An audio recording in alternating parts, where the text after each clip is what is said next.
जोशीमठ में भू धसाव के बीच एक और परेशान कर देने वाली खबर सामने आ रही है।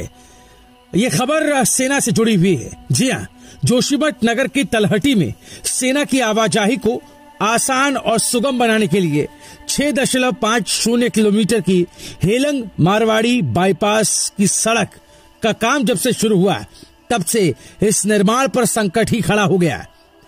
पहले बाईपास के निर्माण के कारण जोशीमठ में टूरिज्म को ठप होने का हवाला दिया गया और इसका काम रुका रहा, और अब जोशीमठ में भू धसाव के बाद इसके निर्माण पर 5 जनवरी से रोक लग गए। बाईपास का अब तक का 1 किलोमीटर हिल कटिंग का ही काम हो पाया है। 1988 से 89 तक में यूपी सरकार ने यहां सिंचाई विभाग को हेलंग मारवाड़ी बाईपास के निर्माण की परमिशन दी थी।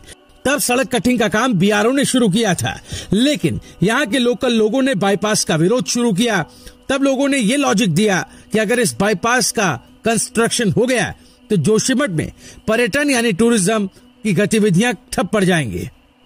कुछ मीडिया रिपोर्ट्स को खंगाला तो पता चला साल 1991 में रामकिशन सिंह रावत की लीडरशिप में यहाँ के लोकल लोग सड़क पर विरोध करने उतर पड़े थे और उच्च न्यायालय इलाहाबाद भी गए और न्यायालय से इस पर रोक लग गई।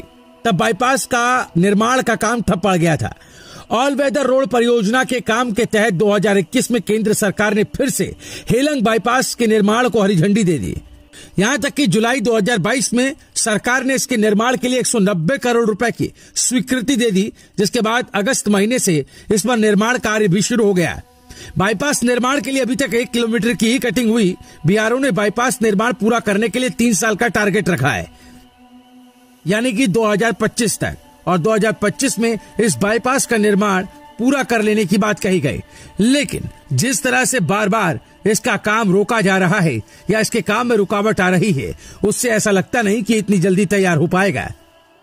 इस बार भी स्थानीय लोगों ने निर्माण का जबरदस्त विरोध किया। जोशीमठ के भूधसाव के लिए भी लोग बाईपास निर्माण को कारण मान रहे हैं, जिसे देखते हुए जिला प्रशासन ने फिलहाल इसके निर्माण पर फिर रोक लगा दी है। वहीं आपदा प्रबंधन सचिव डॉक्टर रंजीत सिन्हा ने आईआईटी रुड़की को जियो टेक्निकल सर्वे पर 1 हफ्ते में रिपोर्ट देने के लिए कहा है। अगर रिपोर्ट में निर्माण कार्य को सही बताया गया तो बाईपास निर्माण कार्य फिर से शुरू कर दिया जाएगा। आपको बता दें कि जोशीमठ भूधसाव का जो असर है वो ऑल वेदर रोड की परियोजना कार्य पर भी पड़ रहा है। हेलंग से बद्रीनाथ धाम तक ऑल वेदर रोड परियोजना का काम भी धीमा हो गया है। बीआरओ ने क्षेत्र में हिल कटिंग का काम फिलहाल बंद कर दिया है। हेलंग जोशीमठ मार्ग पर भी चल रहे हिल कटिंग कार्य को रोक दिया गया है, जबकि मारवाड़ी में कंचनगंगा तक जगह जगह हो रहे हिल कटिंग कार्य को भी रोक दिया गया है।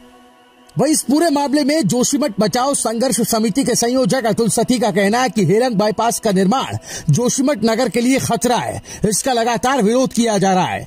निर्माण में लगी मशीनों के हिल कटिंग और विस्फोट से जमीन में हलचल पैदा हो रही है। जोशीमठ भूधसाव का एक बड़ा कारण बाईपास भी है।